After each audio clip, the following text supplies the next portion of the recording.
सिडकोतील सर्वात जुनी सराफी पेढी अश्विनी ज्वेलर्स, आपला घरचा सोनार.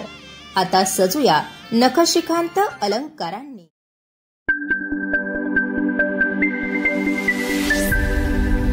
नाशिक शहर पोलीस आयुक्त संदीप कर्णिक यांच्या संकल्पनेतून 21 ऑक्टोबर पोलीस स्मृती दिनानिमित्त पोलीस स्मृती दिन सप्ताह साजरा करण्यात आला. यामध्ये 21 ऑक्टोबर ते 31 ऑक्टोबर 2024 पर्यंत विविध स्पर्धांचं आयोजन करण्यात आलं.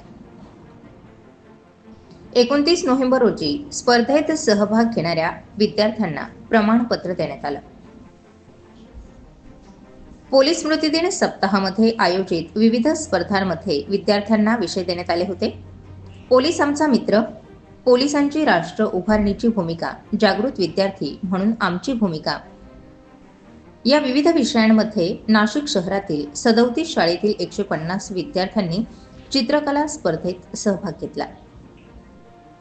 प्रातिनिधिक स्वरूपात सिंधुसागर अकॅडमी, होरायझन अकॅडमी, माधवराव लेले विद्यालय, SG पब्लिक स्कूल सिन्नर येथील शाळेतील विद्यार्थ्यांना प्रमाणपत्र देण्यात आलं. हा कार्यक्रम यशस्वी करण्यासाठी पोलीस उपायुक्त परिमंडळ 1 किरण कुमार चव्हाण, पोलीस उपायुक्त गुन्हे शाखा प्रशांत बच्छाव, पोलीस उपायुक्त परिमंडळ 2 मोनिका राऊत, पोलीस उपायुक्त मुख्यालय व वाहतूक नाशिक शहर चंद्रकांत खांडवी यांचं विशेष मार्गदर्शन लाभलं.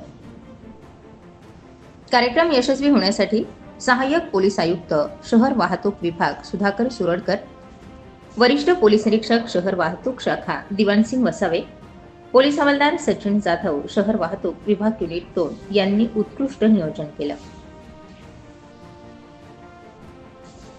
यावेळी विद्यार्थ्यांनी साकारलेल्या चित्रांची नाशिक शहर पोलीस आयुक्त संदीप कर्णिक यांनी पाहणी करत विद्यार्थ्यांचं कौतुक केलं. स्टार 24 फास्ट न्यूज साठी दीपक अंभोरे, नाशिक.